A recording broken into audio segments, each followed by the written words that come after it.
Hello and welcome to this David Icke Connector Videocast. Well, I've been saying for decades that a few people control world events and dictate the direction of the world. And of course, you get the response, you get the kickback from so many people and almost the entirety of journalism. That's not possible. No, no one could do that. That's not happening. That's a conspiracy theory. When actually, it's in our face. A few questions. There are 7.5 plus billion people in the world. There are, 325 million, something like that, in the United States? How many of those people want to see the mass bombing of Yemen that's been going on, dictated by Saudi Arabia and its coalition, armed and supported by the United States, Britain, and others, which has produced what has been described as the world's greatest humanitarian crisis? I don't know if you have seen some of the pictures coming out of Yemen this week of skeletal, emaciated people, children. But the question comes, how many of that 7.5 billion, how many of that 325 million in the United States wants that to be happening? How many want all these wars that go on year after year after year? How many want them? Tiny fraction. How many wanted to invade Iraq worldwide? Which was done, of course, on a lie to justify an invasion that had been long planned. How many wanted to devastate Libya and create a humanitarian catastrophe there, which has followed? How many want to have a war with Iran? You're talking extraordinarily small numbers compared with the human population. How many want military action against Venezuela for no other reason than the cabal that controls America wants to get control of that oil and remove a regime he doesn't like? Again, a tiny number. So, next question, why is it happening? Why has it happened?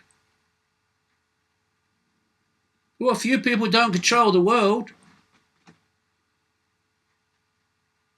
In many ways, it comes down to one man, currently, a psychopath called John Bolton,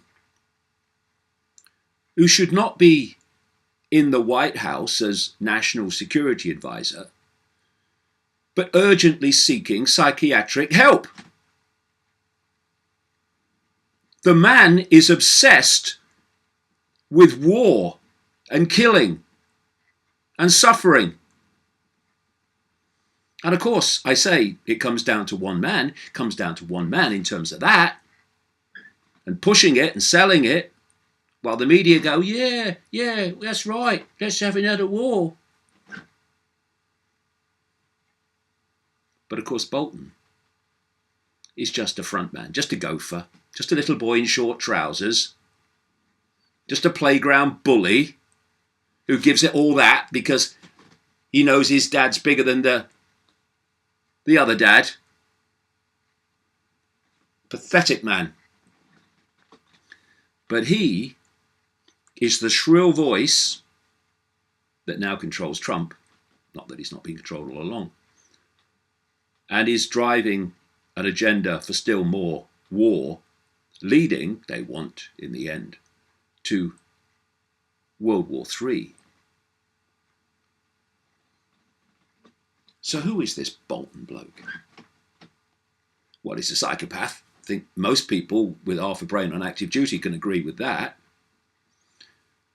And he started out in small positions in the Reagan administration, and then small positions in the Father Bush administration. Then eventually, under Boy Bush, he became United States ambassador to the United Nations. What was he doing there? Arguing for war and invasion and conflict and, ooh, suffering. Ooh, yes, suffering.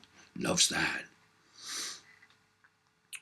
Because he's, he must be suffering from Little Dick syndrome. He has to be. No one wants to posture his alleged power. We will do this, we will do that. Like Bolton. Unless he's got serious personality, self-security issues. And of course, he can do all that because he knows that what he represents has the power to impose its will on the world, while he's just the sales pitcher. And he has now become the national security advisor to Trump, which says many things, and it shows you that this whole idea that Trump is different to the others,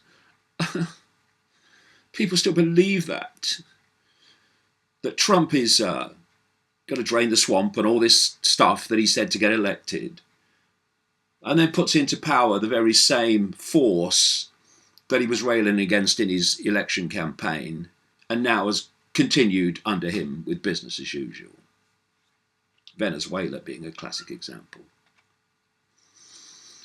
We must stop getting involved in interfering with other countries' affairs, said Trump when he was trying to get elected, telling his audience what they wanted to hear. Now, we must get rid of this Maduro, put our little boy in short trousers. They kind of specialize in them. This Juan Guaido in power. In other words, we must put ourselves in power. And so when you look at Bolton's career in government, it looks a certain way, and he's got his most powerful position now. But his real power is behind the scenes, because Bolton, going back to the 1990s, was one of these psychopaths involved with the Project for the New American Century, a group of Israeli-worshipping psychopaths who put together a document published in September 2000 calling for regime change in a series of countries. You might recognize them in terms of what's happened since. Iraq, Libya, Syria, Lebanon, watch for Lebanon kicking off. And they also had Iran on the list, which is why Bolton is now demonizing Iran, why the nuclear deal with Iran, which had calmed everything down, was ditched by Trump on the say-so of Bolton, who was doing it on the say-so of those that control him. And the Project for the New American Century also wanted regime change in North Korea, and eventually leading to regime change in China. And they also said in that document that to start this process of regime change and to justify it, and to justify to the American people the colossal increases in military spending that would have to be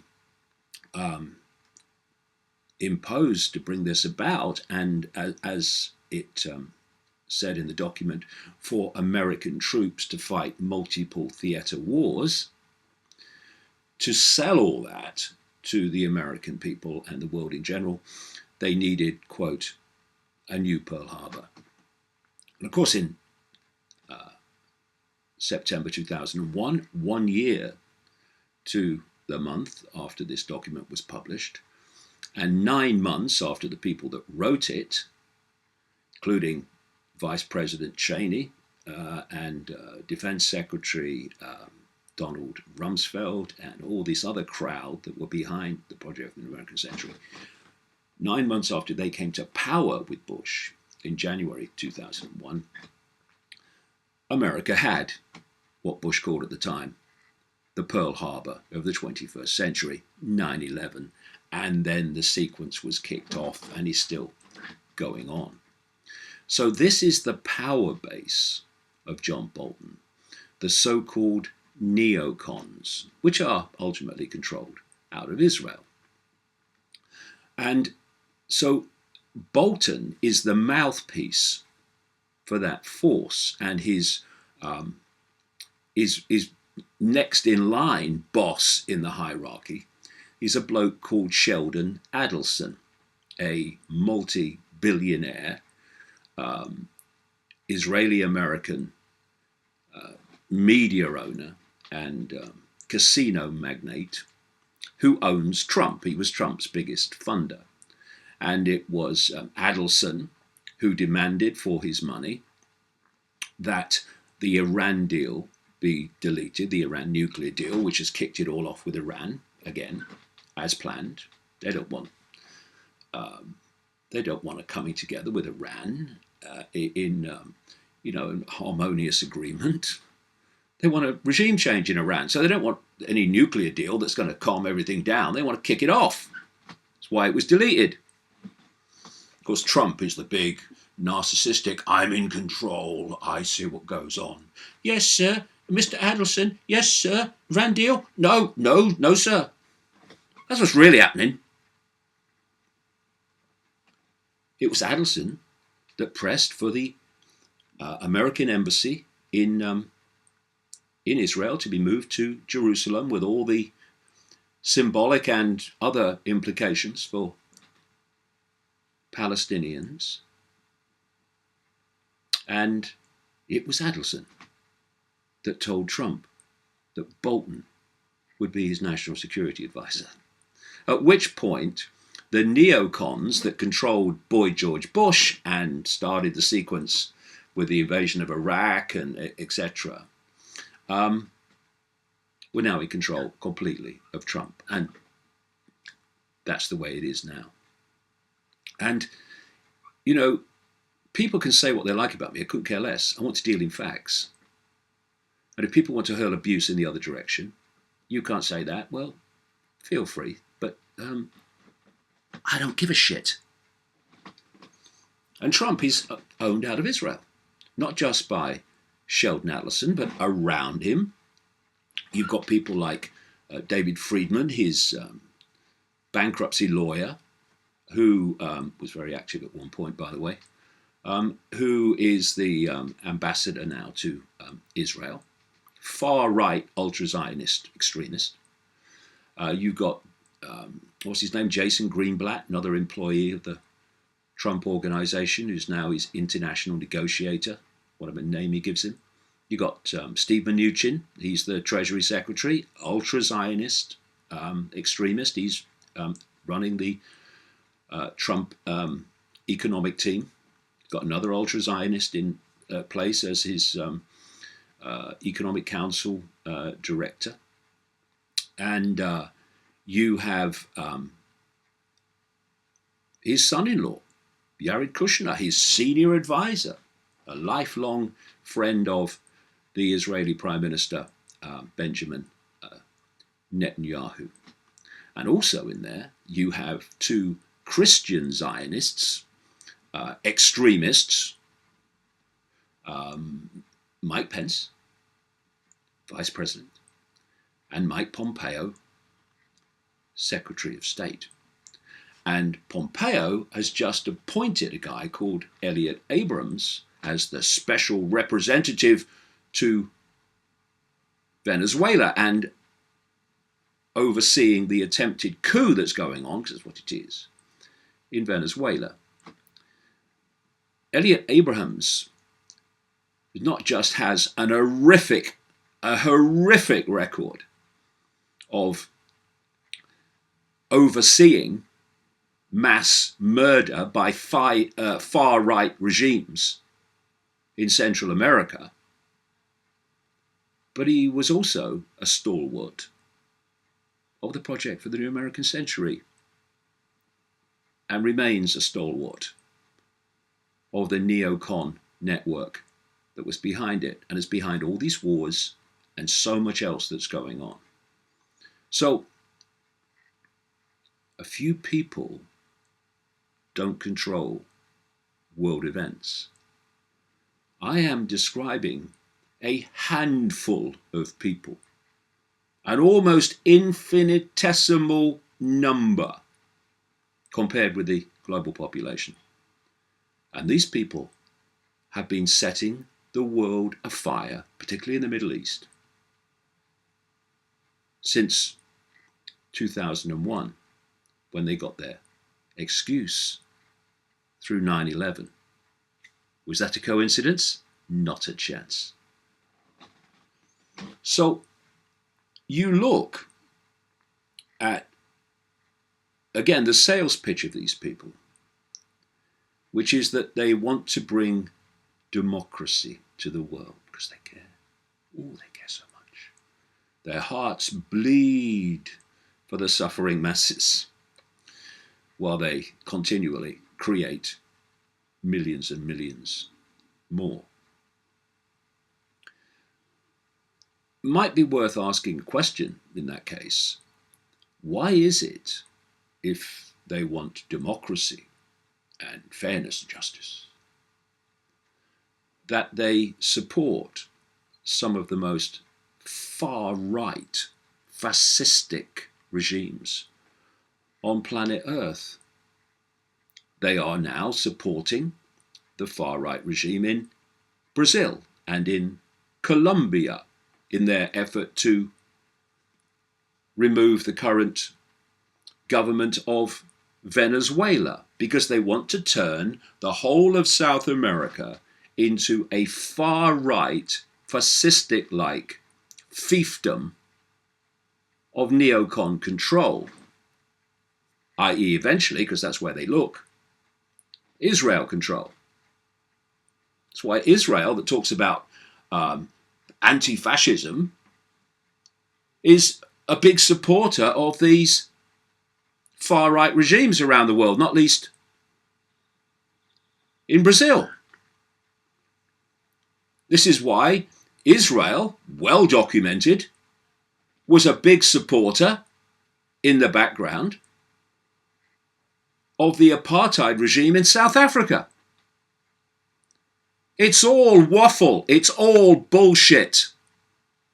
What we're looking at is a handful of people, comparatively, taking over the world and turning it into a far-right, fascistic, free speech deleting, surveillance deluged tyranny.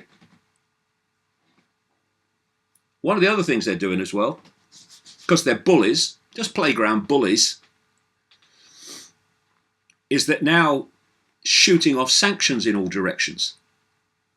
So they impose sanctions on a country, they bring it to its knees economically, and then they say the government of the country have brought the country to its knees economically, we must go in and save the people, which is what's now happening in Venezuela. I'm not saying that the Maduro government has not made mistakes, but the foundation of its economic problems are external, not least the sanctions. And now we're having Bolton, did I say it was a psychopath? I think I might have mentioned it, saying to people around the world, not only are we putting sanctions on this country and sanctions on that country and sanctions on that country, but you will be subject to sanctions if you don't agree with our sanctions on these countries. A few people don't control the world. Well, here's a fantastic quote from some time ago now, but absolutely captures what's going on. It's by a bloke called Smedley D. Butler, who wrote a book called War is a Racket. And why this is very significant is that at the time of his death in 1940, Smedley Butler was the most decorated Marine in US history. This guy had seen it, been there, been on the front line, realized what war is all about and what this Bolton and his masters are now doing in the modern version of it. And he saw that war was a racket and nothing to do with why it was supposed to be happening. Brilliant quote. I spent 33 years and 4 months in active military service. And during that period, I spent most of my time as a high-class muscle man for big business, for Wall Street and the bankers. In short, I was a racketeer, a gangster for capitalism. Actually, cartelism, that's what really is, not capitalism at all. They don't want any competition. I helped make Mexico, and especially Tampico, safe for American oil interests in 1914. I helped make Haiti and Cuba a decent place for the National City Bank boys to collect revenues in. I helped in the raping of half a dozen Central American republics for the benefit of Wall Street. I helped purify Nicaragua for the International Banking House of Brown Brothers in 1902 to 1912. I brought light to the Dominican Republic for the American sugar interests in 1916. I helped to make Honduras right for the American fruit companies in 1903. And in China in 1927, I helped see it that Standard Oil went on its way unmolested. Looking back on it, Smedley Butler says, I might have given Al Capone a few hints. The best he could do was operate his racket in 3 districts. I operated in 3 continents. And that is what is happening now and has been happening decade after decade. It's a racket. It's a group of playground bullies that have front people like Bolton selling their desires for world control. And, you know, these people, they never see a dead body. They never see a bullet fired in anger. They sit in their Washingtons and their Westminsters, sipping their coffee, sipping their tea, deciding on who will and will not die and suffer the world over. And at the same time, you have a media, which they also own, saying to claim a few people control the world is a conspiracy theory. You must be an anti-Semite. Pathetic. Their children, their grandchildren are going to have to live in the world they are helping to create. But they're not bright enough, or they don't have a spine strong enough to resist it. And so,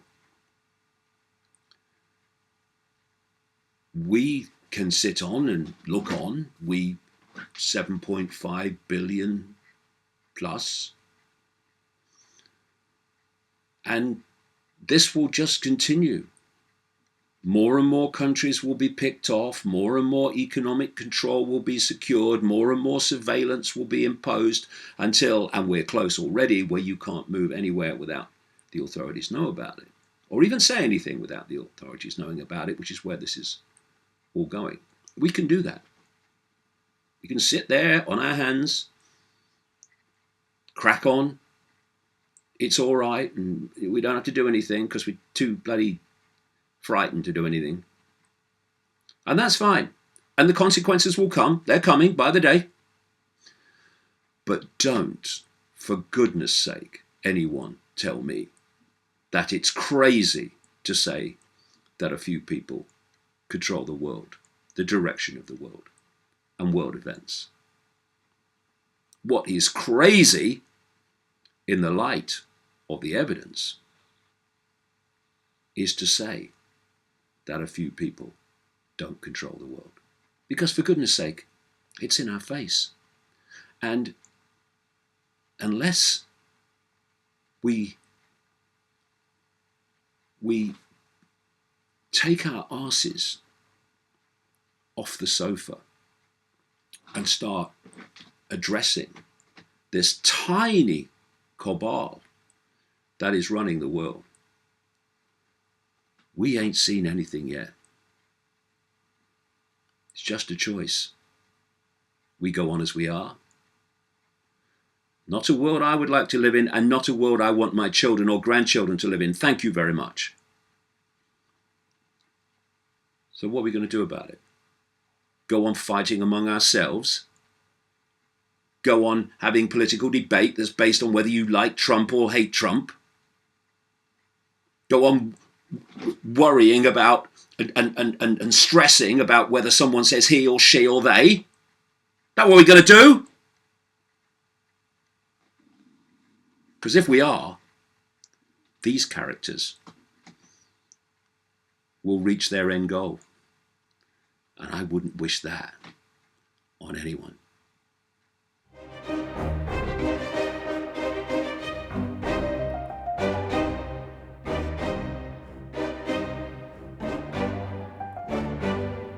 Every single event that we've done anywhere in the world, there's been certain groups that have contacted venues, made outrageous libelous claims about what David's going to speak about, and have, in many cases, got venues to cancel on us. They tell the organisers that I'm going to go on the stage and I'm going to say a stream of racist things, none of which I have ever said, none of which am I ever going to say. What then happens, staggeringly, is that instead of coming to you and saying, well, these people have said you're going to say this, you're going to say that, what's going on? They pull the event. And we hear about the event we've been organising for months being cancelled. We hear about it in the media.